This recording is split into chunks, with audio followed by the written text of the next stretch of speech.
Hello friend, मेरे YouTube channel best maths में आप सभी का स्वागत है। आज की इस वीडियो में हम क्लास 9 का चैप्टर नंबर जो हमारा 7 है उसके एक्सरसाइज 7.3 के क्वेश्चन नंबर 3 को समझेंगे। तो चलिए देखते हैं क्वेश्चन नंबर 3 हमारा क्या है।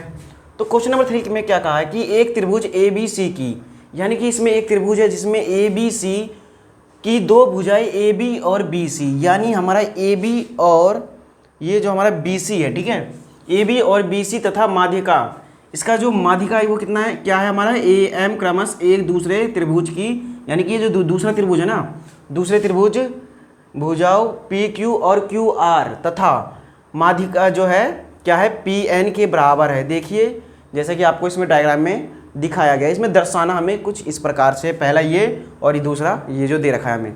तो पहले इसके बारे में थोड़ा समझ लेते हैं इसमें क्या कहा गया है। यानी कि ये जो आपको दो त्रिभुज दिखाई दे रहे हैं, ठीक है, ये हमारे दो त्रिभुज है जिसमें ए बी जो है हमारा पी क्यू के बराबर है और जिसमें बी एम बराबर है क्यू एन के, ठीक है। इस तीन कट का मतलब आपको पता है और दो कट का मतलब पता है, ठीक है। यानी कि ए बी बराबर है पी क्यू के और ए एम बराबर है पी एन के और बी एम बराबर है क्यू एन के, इस प्रकार से। और जो हमारा बी सी है वो क्यू आर के बराबर है। कारण क्या हो जाएगा, क्योंकि इसमें जो आपको दिखाई दे रहा है ये क्या है, ए एम इसका माध्यिका है और पी एन इसका माध्यक है, ठीक है। इस तरह से हम कह सकते हैं, यानी कि ए एम इस त्रिभुज का माध्यक है और पी एन इस त्रिभुज का माध्यक है, ठीक है। तो चलिए देखते हैं इसमें हम क्या करेंगे, पहले कुछ कंडीशन देख लेते हैं। पहले देखेंगे हम त्रिभुज ए बी सी और त्रिभुज पी क्यू आर में जो हमें दे रखा है, ठीक है। लिखेंगे यहाँ पर, सॉल्व करने से पहले हम कुछ इसमें देख लेते हैं कि त्रिभुज जो हमारा है ए बी सी व त्रिभुज पी क्यू आर में इस प्रकार से हमने यहाँ पर लिख दिया। अब देखिए इसमें कुछ कंडीशन दे रखी है, उसको हम लिख लेते हैं। तो पहला कंडीशन क्या है, यहाँ पर जो आपको दिखाई दे रहा है बी सी वो बराबर है क्यू आर के, ठीक है। जो हमारा बी सी है वो क्यू आर के बराबर है। तो यहाँ पर लिख देंगे बी सी बराबर क्यू आर, ठीक है। इसका हम कारण लिख सकते हैं, ठीक है। कारण क्या लिख देंगे हम, कारण ये लिख सकते हैं, जो लिखेंगे बी सी, लिखेंगे बी सी व और क्या है हमारा क्यू आर, ठीक है, क्यू आर का माध्यिका क्रमश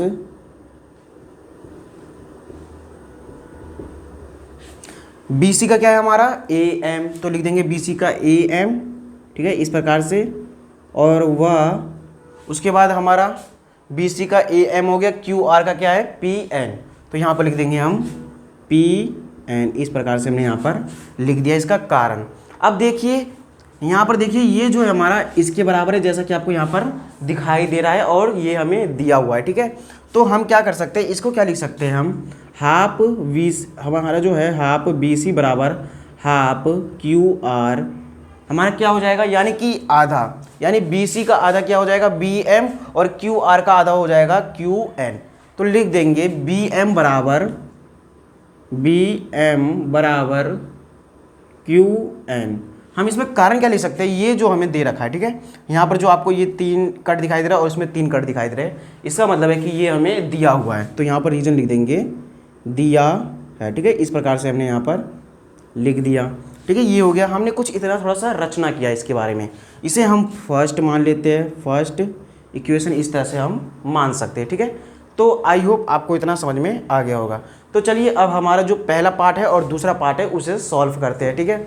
तो देखिए इसमें क्या कहा है, जो त्रिभुज ए बी एम है, यानी कि त्रिभुज ए बी एम, ठीक है, और जो त्रिभुज हमारा क्या है पी क्यू एन, यानी कि त्रिभुज पी क्यू एन, सिर्फ इतना त्रिभुज, यानी कि ये जो त्रिभुज है और ये जो त्रिभुज है, इन दोनों को हमें क्या करना है, सर्वांशम सिद्ध करना है। किसी भी त्रिभुज को सर्वांशम सिद्ध करने के लिए हमें क्या करना होता है, तीन कंडीशन की जरूरत पड़ती है। तो चलिए देखते हैं इसमें तीन कंडीशन हमारे क्या क्या है। पहले लिखेंगे हम त्रिभुज जो हमें देखा है, त्रिभुज ए बी एम व त्रिभुज पी क्यू एन में, ठीक है। अब इसमें तीन कंडीशन देखिए, हमारा तीन कंडीशन इसमें क्या क्या है, चलिए देखते हैं। तो पहले हम यहाँ पर देखेंगे जो बी एम बराबर है क्यू एन, यहाँ पर देखिए जो बी एम बराबर है क्यू एन, तो लिख देंगे यहाँ पर पहला इसके लिए बी एम बराबर है क्यू एन, कारण लिख देंगे समीकरण फर्स्ट से, यहाँ पर हम कारण लिख सकते हैं समीकरण फर्स्ट से, ठीक है। इस तरह से हमने यहाँ पर लिख दिया, ठीक है। ये पहला कंडीशन हो गया। अब उसके बाद दूसरा देखिए, दूसरा क्या है हमारा, ये जो ए बी है वो पी क्यू के बराबर है, जैसा कि हमें क्वेश्चन में दिया है और ये डायग्राम में जैसा कि आपको दिखाई दे रहा है। तो लिख देंगे ए बी बराबर क्या है हमारा, ए बी बराबर हो जाएगा हमारा पी क्यू। इसका भी कारण क्या लिख देंगे, दिया है, ठीक है। इस तरह से ये लिख दिए हम। उसके बाद देखिए ये जो हमारा ए एम है वो पी एन के बराबर हो जाएगा। कारण क्या हो जाएगा, ये हमें दिया है और हम ये भी कह सकते हैं जो त्रिभुज हमारा ए बी सी है इसका माध्यिक ए एम है और जो पी क्यू आर है इसका माध्यिक क्या है हमारा पी एन है, माध्यिक का, ठीक है। तो इस तरह से हम यहाँ पर लिख सकते हैं। तो हम क्या लिखेंगे, जो हमारा ए बी हो गया वो पी क्यू के बराबर हो गया, तो जो हमारा इसका माध्यक है यानी कि ये वाला है जो, तो ये ए एम बराबर हो जाएगा, ए एम बराबर हो जाएगा किसके, पी एन के। कारण इसका क्या लिख देंगे हम, कारण लिख देंगे इसका हम दिया है। इस प्रकार से हम इसको लिख सकते हैं, ठीक है। तो आई होप आपको अच्छे से समझ में आ गया होगा। अब देखिए इसमें कौन सा कंडीशन है, ये हमारा भुजा हो गया, ये हमारा भुजा हो गया, ये भी भुजा हो गया, यानी कि S S S side side side side, यानी कि एस एस एस सर्वांग समता नियम से, ठीक है।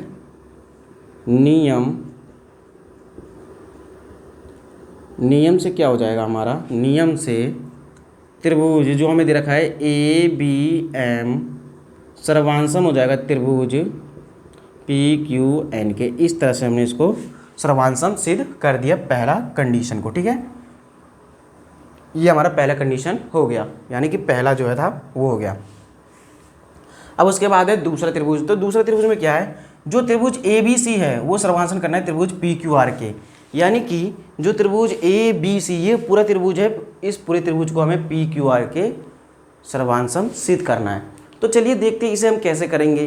तो हम यहाँ पर लिखेंगे, पहले यहाँ पर लिख लेते हैं, हम यहाँ से स्टार्ट करते हैं। त्रिभुज ए बी सी व त्रिभुज पी क्यू आर में, क्योंकि हमें इनको क्या करना है, सर्वांसम सिद्ध करना है। तो चलिए इसमें भी हम तीन कंडीशन देख लेते हैं, ठीक है। चलिए इसमें देखते हैं तीन कंडीशन, यहाँ पर देखते हैं पहला कंडीशन क्या है। तो इसमें देखिए पहला कंडीशन क्या है आपका, यहाँ पर हम क्या कर सकते हैं, हमने इन दोनों को क्या किया, अभी सर्वांसम सिद्ध किया है, ठीक है।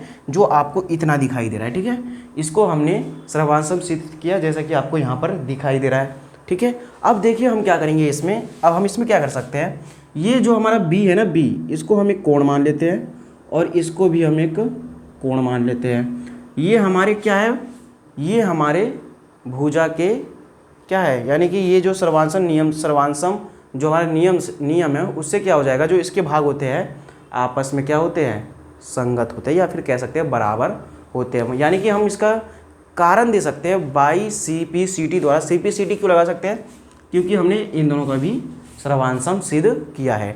तो चलिए लिख देंगे, यहाँ पर लिखेंगे क्या, लिखेंगे कि जो एंगल बी है वो बराबर हो जाएगा एंगल किसके, क्यू के। कारण लिख देंगे सी पी सी टी द्वारा, ये हमारा इसका कारण हो जाएगा, ठीक है। ये हो गया पहला। अब देखिए दूसरा कंडीशन क्या लिख देंगे हम, ये जो हमारा बी सी है ये इस पूरे त्रिभुज में, यानी कि ये जो बी सी है वो बराबर है किसके, क्यू आर के, ठीक है। ये बी सी बराबर हो जाएगा क्यू आर के, जैसा कि हमने यहाँ पर भी थोड़ा रचना किया था। ये बी सी बराबर क्यू आर के, कारण क्या लिखा था, बी सी व क्यू आर का जो माध्यिका है वो क्रमश ए एम व पी एन है, ये इसका कारण था। तो हम यहाँ पर लिख देंगे ये जो हमारा बी सी है भुजा बराबर है किसके, क्यू आर के, कारण हम यहाँ पर लिख देंगे दिया है, ठीक है। इस तरह से हमने दूसरा कंडीशन निकाल लिया। अब देखिए यहाँ पर एक तीसरा कंडीशन निकाल लेते हैं। अब इसमें ध्यान से देखिए तीसरा कंडीशन क्या हो सकता है। तीसरा कंडीशन हमारा क्या हो सकता है, ये जो हमारा ए बी है वो पी क्यू के बराबर हो सकता है, पहला कंडीशन ये भी हो सकता है, या फिर हम ए एम को पी एन के बराबर लिख सकते हैं, क्योंकि ये हमें दिया हुआ है। तो हम इन दोनों में से किसी को भी ले सकते हैं, ठीक है। तो चलिए इसमें से हम किसी भी को ले लेते हैं, ठीक है। तो हम ले लेंगे ए बी जो है हमारा पी क्यू के बराबर है, इस तरह से ले सकते हैं। ए बी ए बी बराबर है किसके, पी क्यू के। या फिर चाहे तो आप ये भी ले सकते हो ए एम बराबर है पी एन के। इसमें दो चीज़ें आप ले सकते हैं, ठीक है, क्योंकि ये हमने त्रिभुज को क्या कर रखा है, सर्वांशम सिद्ध कर रखा है इसीलिए, ठीक है। तो आई होप आपको इतना समझ में आ गया होगा। अब देखेंगे इसमें 3 कंडीशन, इसका हम रीजन लिख देंगे, ये हमें क्या है, दिया है, यानी कि गिवन, ठीक है, दिया है, इस तरह से हम इसको लिख देंगे। अब चलिए इसमें 3 कंडीशन देखते हैं। पहला जो है, इस साइन का मतलब क्या होता है, एंगल, यानी कि कोण, और यहाँ पर एस भुजा और यहाँ पर भुजा, यानी कि इसमें कौन सा लग रहा है, एस ए एस लिखेंगे यहाँ पर, चूँकि एस ए एस सर्वांग समता नियम से क्या हो जाएगा, हमारा त्रिभुज जो हमारा ए बी सी है, त्रिभुज ए बी सी सर्वांशम हो जाएगा त्रिभुज पी क्यू आर के। इस तरह से जो है हमारा क्वेश्चन जो हमारा तीसरा था उसका सॉल्यूशन हुआ, ठीक है। तो आई होप आपको इतना समझ में आ गया होगा। अब मिलेंगे हम नेक्स्ट वीडियो में, जब तक के लिए धन्यवाद और थैंक यू।